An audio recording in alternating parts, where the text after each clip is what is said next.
This podcast was created to educate listeners on the experiences of diverse individuals. However, all opinions expressed by the host or guests do not reflect the overall standing of Tarleton Radio or Tarleton State University.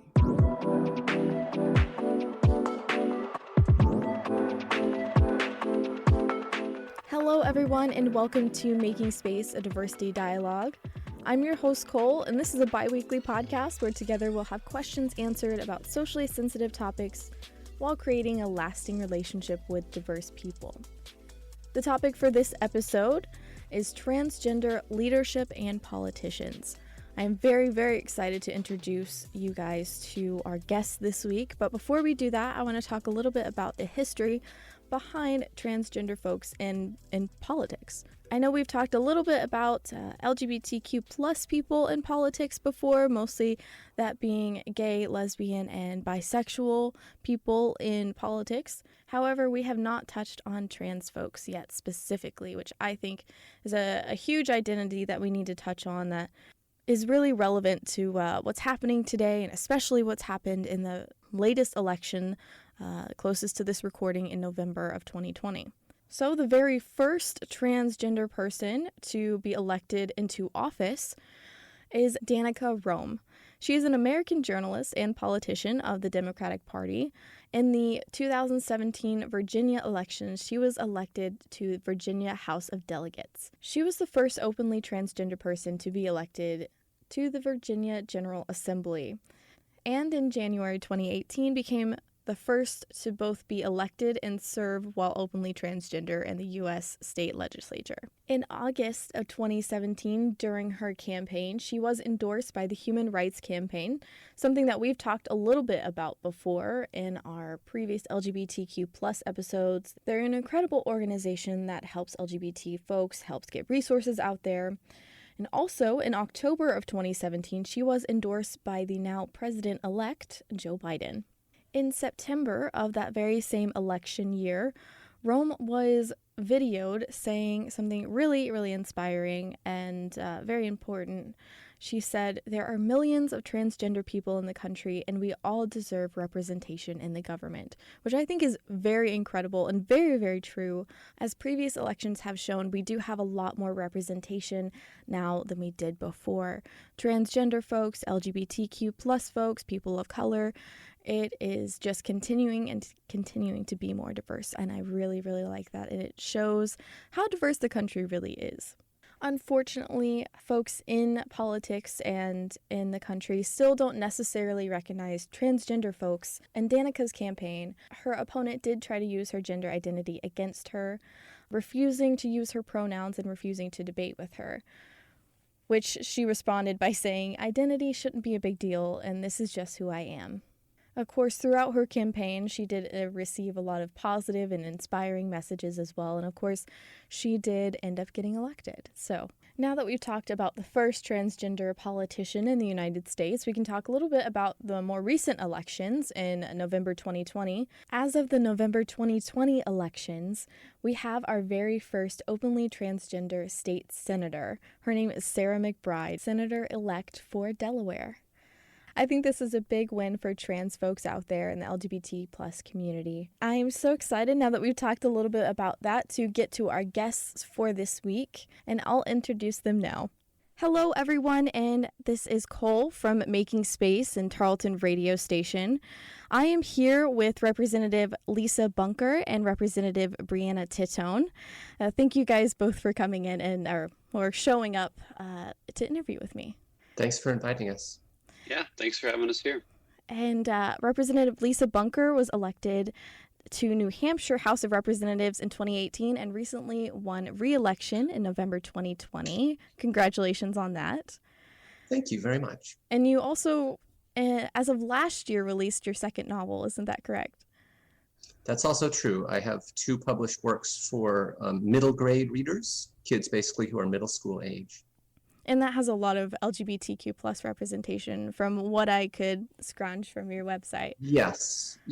One of my missions as a writer is to add to the body of works in which young people can see themselves, young rainbow humans can see themselves in fiction. Yeah, that's really, really important, and I really appreciate that for sure.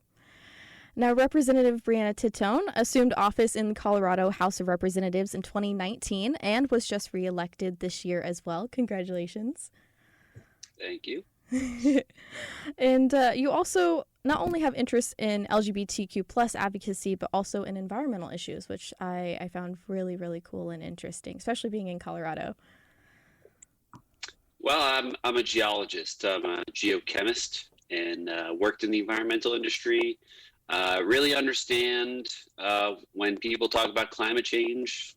That's my wheelhouse. I mean, I didn't study the climate specifically, but that was a big part of understanding the Earth's history and all of the processes that go on, and that's right in my wheelhouse. Right. All right. Well, we'll hop off of that, and since you talked about being a geologist and now have kind of moved into politics, could you tell us what moment or experience really inspired you to run for state legislature? Yeah, it was kind of a long history for me of public service. I started out in service to the public as a volunteer firefighter when I was 16. I lived in a small town in New York and joined the volunteer firefighter as a junior member and served as a member of the fire department for about 7 years.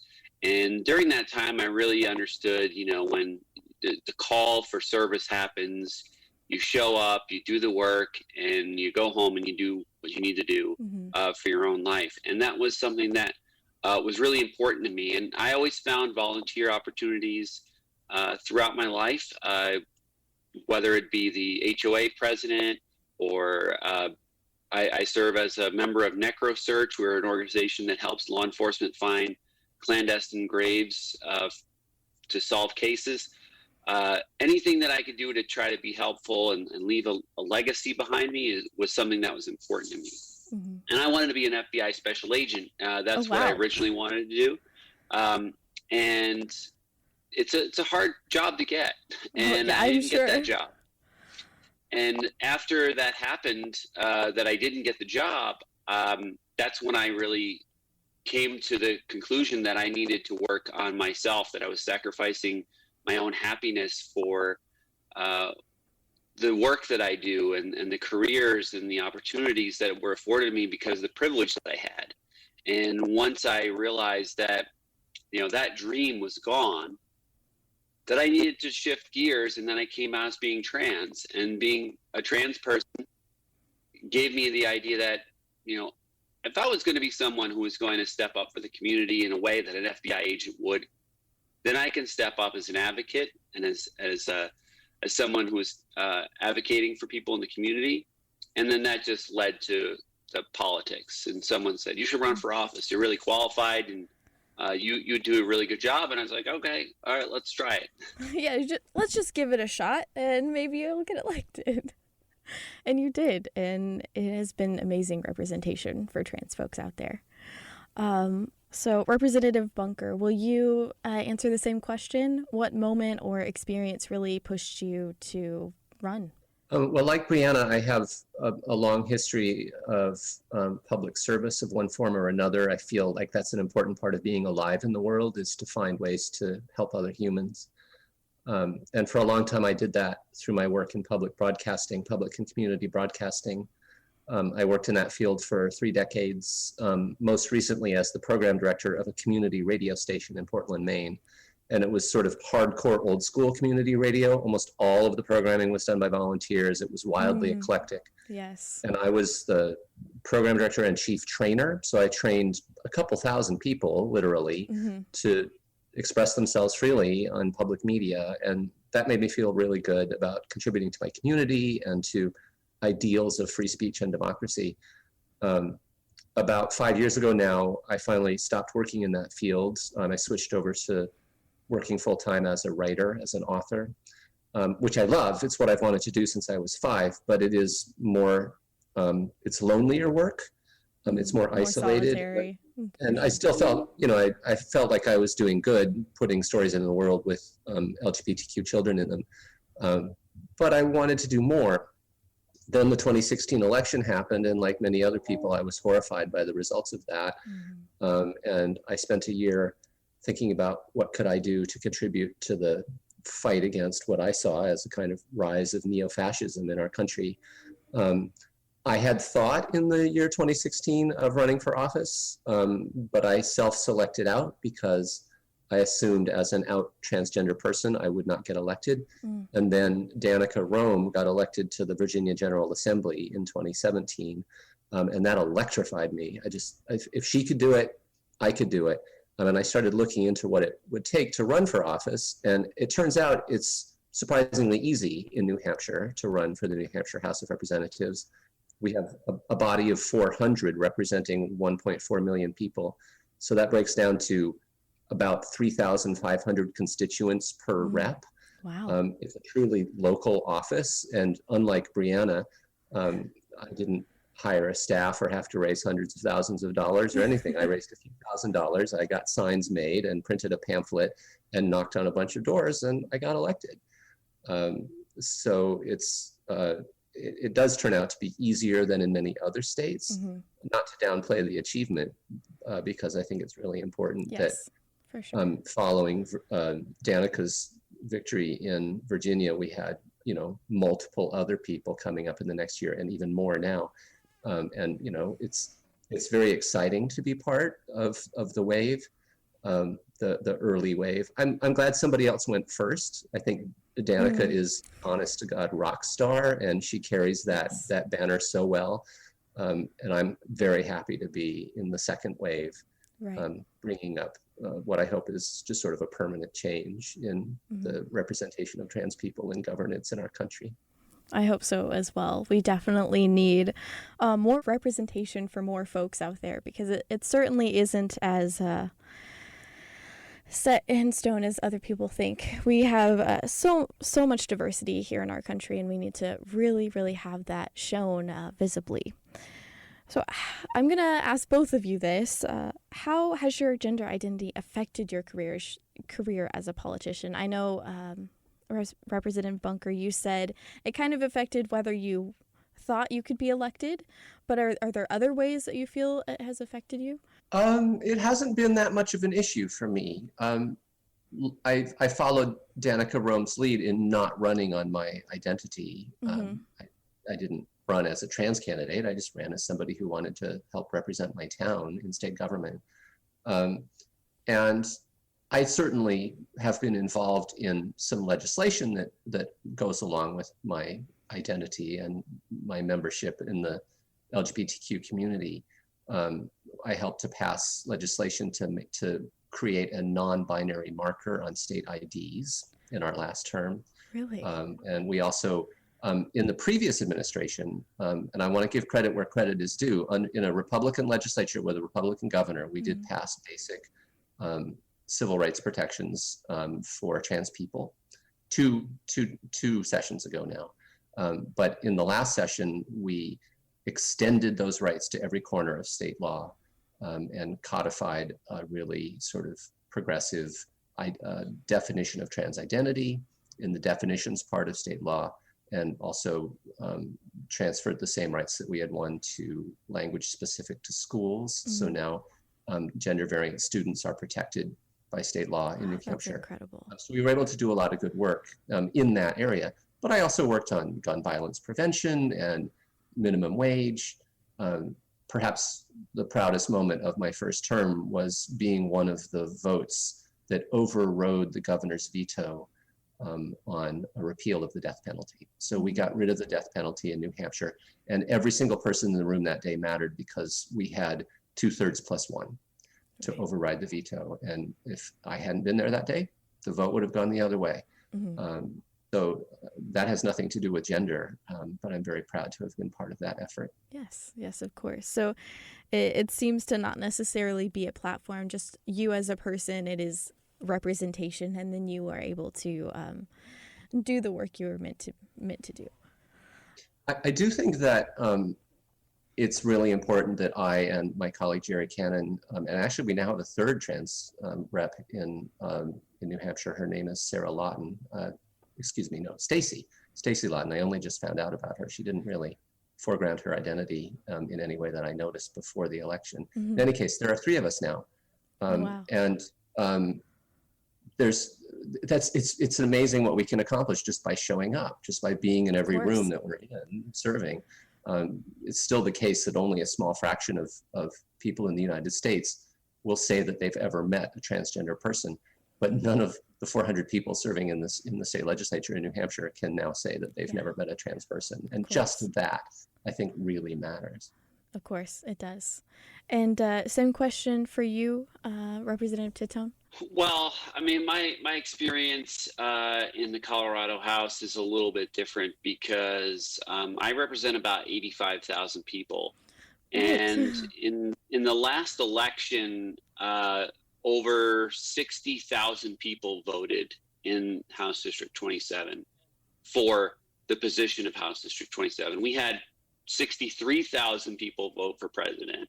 But there's always a little bit of drop off for people who just vote for president and that's it. Of course. But I have pretty much, close to 90% turnout.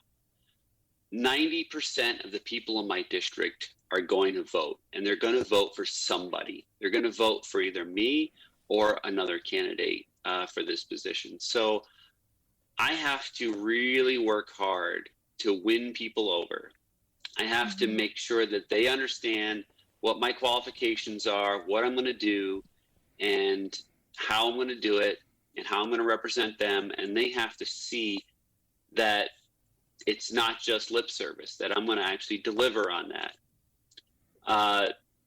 The first election was particularly difficult because nobody took me seriously. My race was deemed to be impossible to win. I mean, impossible was the word being thrown around. Right. When you have that kind of voter turnout in a district that was drawn to be a red district, and the amount of Republicans to Democrats has historically been much higher, and it has been shifting more to Democrats, but 41% of my district is unaffiliated. They could vote either way, and I have to win them over. So for me, I have to represent the district.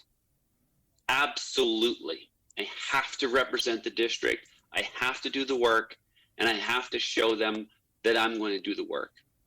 So for me, it was finding out what was important to the people in the district, and then focusing on those issues, highlighting those issues, and then delivering on those issues when I got to the State House. Mm-hmm. And that is kind of where I have to wear 2 hats. My first hat is representing the people of House District 27.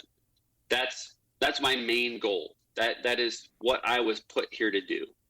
And then my other hat is to represent trans people and to inspire people and to give youth hope for the future.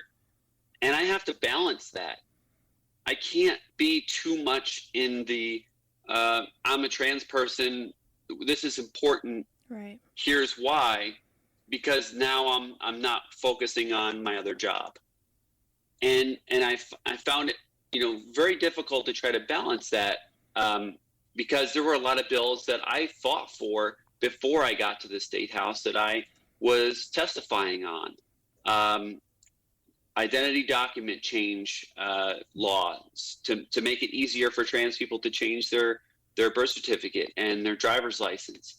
Banning conversion therapy. Right. That was a big issue that I helped to fight for. There's so many issues that we were working on that kept getting killed because we didn't have a majority. And I could have easily asked to be put on as prime sponsor for those bills, but I had to say no. I had to say, these are not important to my district.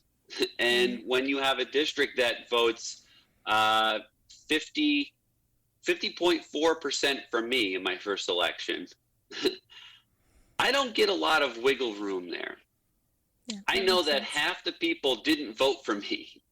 And I have to at least extend an olive branch to the people who didn't vote for me by fighting for them, by giving them what they need as best that I can, and still doing the work that I really am passionate about when it comes to equality. Mm-hmm. And it's a really tough balance to make, but I was able to do that in my first 2 years because I knew what the people wanted. We knocked on 50,000 doors to find out what people wanted and what they were calling for, and then we delivered on that. I ran one bill as a prime sponsor of that was an LGBT bill. In 2020, in the last session, there was a gay and trans panic defense bill, and that bill was killed because we had to take a break for COVID. We had to vacate the Capitol. And when we came back, that bill ended up on the chopping block. And I said, this is not the time to be putting this kind of bill on the chopping block. It doesn't cost money. We need to do something. We need to get this done. And I pushed to get that bill back. And we ended up passing that bill with even more votes than we had the first time it went through the House. And the bill ended up only having one no vote in the entire General Assembly. It was 98-1. There was one person who wasn't there to vote. And even the guy who did the transphobic robocall against me, he voted for that bill. And that was the only bill that I ran that was an LGBT bill that I was the prime sponsor of. Mm-hmm. And nobody can argue that wasn't something that everybody in that entire body wanted. Right, of course.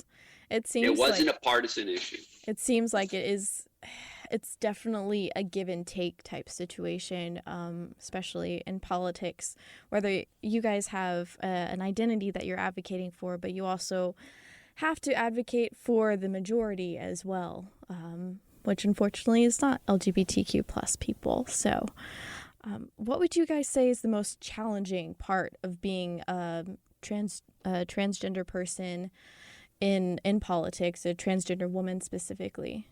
Either of you can take that first. There are a certain number of folks, a certain number of my colleagues who are evidently uncomfortable with me.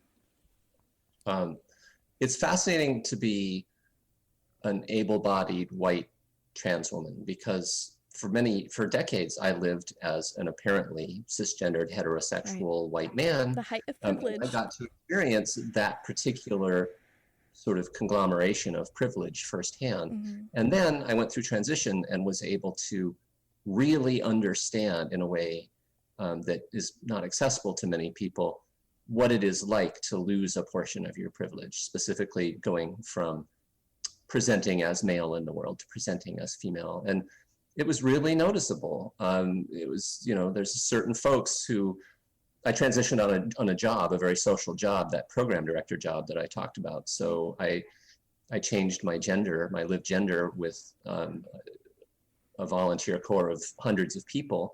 And among that corps, there were people who really started to treat me differently. Specifically, mostly, not drawing a general conclusion, but just reporting, most of them were older men.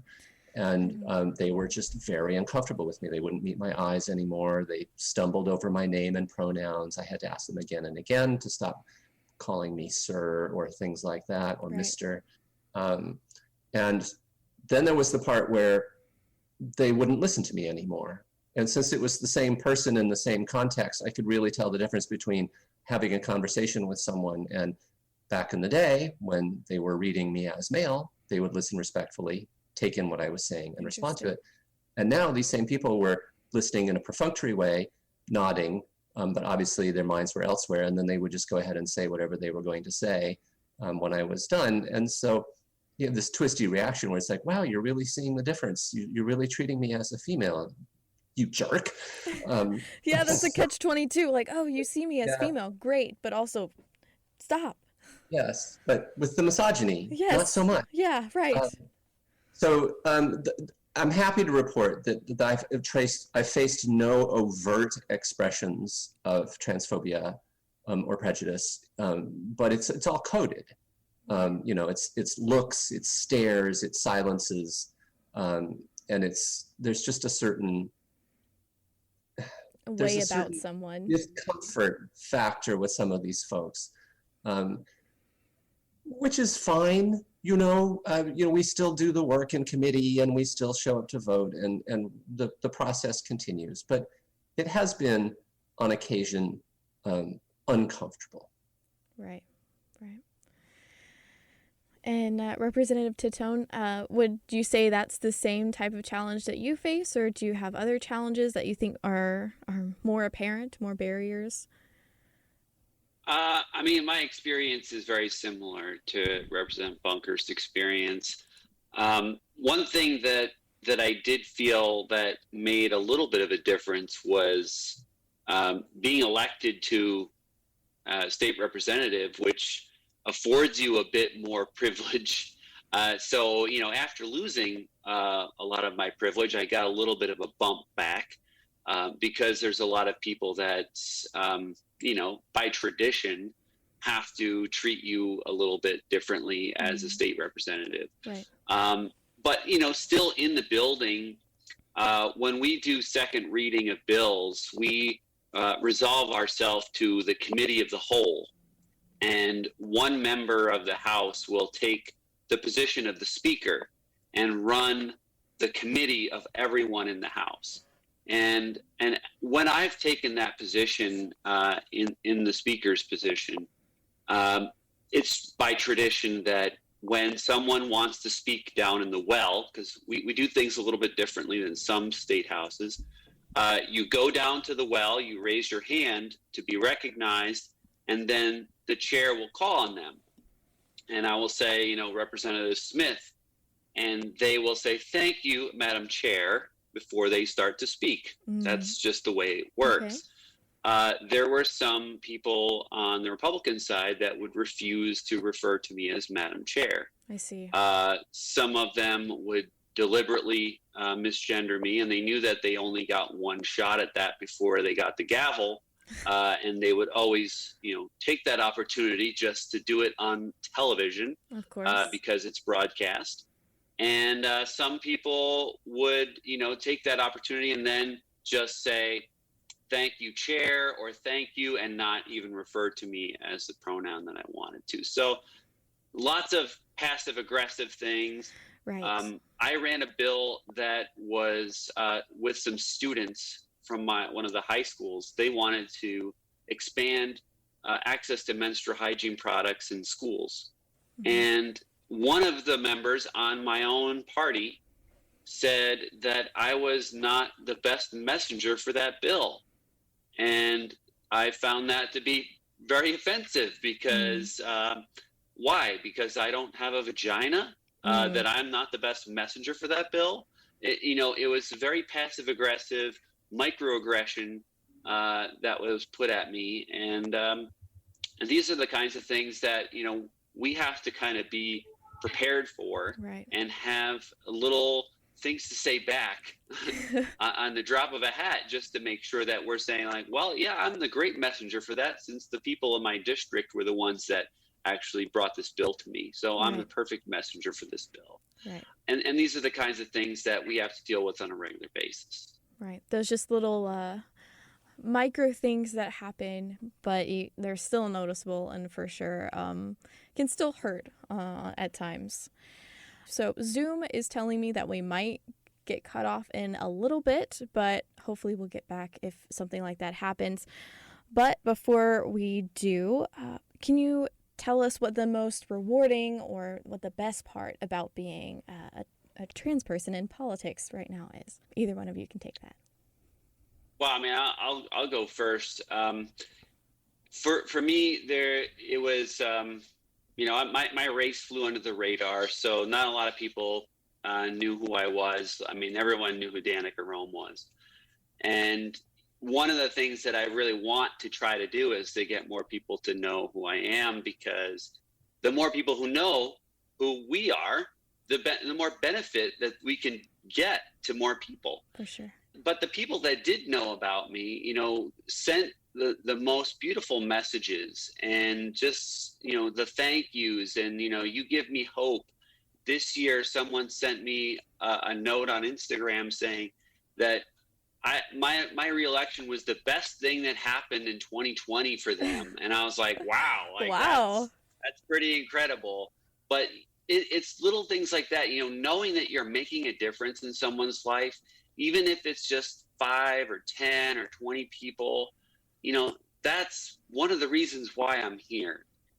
I'm here to do my job. And then when I put my other hat on, it's that job is to reach those people, to give them hope, to inspire them to be their best, to shoot for the stars. And that's the most rewarding thing, and it gives me the most joy. I can definitely say that both of you have inspired me for sure. And being in Texas, of all places, it's good to see, at least in other parts of the country, that we have some representation for the LGBTQ plus community, and especially transgender folks who really need a voice out there. And I don't know that I have much to add. Definitely a sense of, I'm very happy with the idea that I am inspiring other folks, especially younger people, to get involved. This comes up in my writing work too. I do a lot of school visits and library visits and so on as a visiting author. And I meet young children who are interested in writing, and I just try to encourage them. It's like, no matter what anybody, whatever identity you turn out to be, or whatever anybody says about that, you can do whatever you want. You totally can run for office. You can be a published author. You can, et cetera, et cetera. There are no limits based on identity. And there are a few, because there are people who are reactive to various identities in the world, but there shouldn't be. And we are fighting for a world where there will be fewer and fewer such limits. Right. And I'm excited to be part of that battle, and just to be helping people. I mean, as I said a little earlier, I feel a strong impulse to public service. And I have a deep sense of satisfaction that I'm helping real humans with real problems. Of course. For the last couple minutes, can we talk about what advice you might give other transgender folks out there that may be looking to go into politics really quick? Well, one thing I've always said, since I was elected, that, I don't have a magic formula on how to do it, but, my race was, and still is, the most difficult race in Colorado to win. And, when it comes to a race like this, I have something to add, but running a campaign in Colorado is different than running a race in other districts, in other states. When I spoke to Delegate Rome about her race, she said, what's your road? What are you going to do about fixing your road in your district? And I said, well, I can't do that. I can't raise money to fix a road. And she's like, really? Why not? I was like, Colorado law doesn't allow me to do it. And, so, how much money are you going to raise? I'm like, well, I don't know, maybe $100,000. Like, why so little? Well, my campaign finance limits are $400. So I can't raise a lot of money. So everybody has a little bit of a different barrier or obstacle that gets in the way of having a magic formula that can get things to happen. But when it really comes down to it, fundamentally, every race is really run the same way. And, I came up with a great team of people who were really passionate about doing it. I got the training from the Victory Institute. I also went to Emerge, and organizations like that will help get you the training that you need. And when you get that training and you find the people that can help you, I always leave my door open for people to ask me questions, or have a short conversation about what the race is about, what the struggles are, what the obstacles are, how can we do it. And I'm happy to spread that knowledge around and make sure that we're helping each other out, because just like I do in my job, I want to lift people up. I also want to lift people up in other places too, because the more the merrier. There's plenty of room on the bench for our caucus to grow, and we grew our caucus quite a bit this year, and I'm looking forward to seeing that bench expand even further and come 2022 and 2024. I'm very excited to see the future of transgender folks in politics and in leadership for sure. Before we get cut off, hopefully, thank you both for seeing me and interviewing with me today. I really, really appreciate it, and I'll let y'all know when the episode comes out. Thank you so much. All right, folks, it looks like we got a little cut off there because of Zoom technology, unfortunately. However, I would like to again thank Representative Bunker and Representative Titone for coming on and really giving us a look at what it's like to be a transgender person in leadership and what it's like to be a transgender person in politics. Of course, there's plenty more information that we could touch on, and hopefully I'll get to talk to some more people and we'll get some more information about where transgender leadership is going in the future, and I think it is bright considering the November 2020 elections. If you guys did have any other questions that I didn't get to, I am so sorry, folks. Just go ahead and private message or direct message us on Facebook, Instagram, or Twitter at the Planet 100.7, the station we are based out of. I love to get those questions answered. At the very least, I can give you guys some resources that you guys can find the answers to those questions. I hope this has helped you folks learn a little bit more. It certainly helped me learn a little bit more about what it's like to be in office and what it's like to be a representative of the minority group in office. Thank you guys so much for listening. Be sure to check back with us as we get into the holiday season. We might be taking a little bit of a break for a couple weeks during the winter break during December and January, just to get some extra content for you guys, and we will be back for sure in January. Keep checking back here for updates on that, and I'll let you guys know. For now, be safe out there, folks, and take care.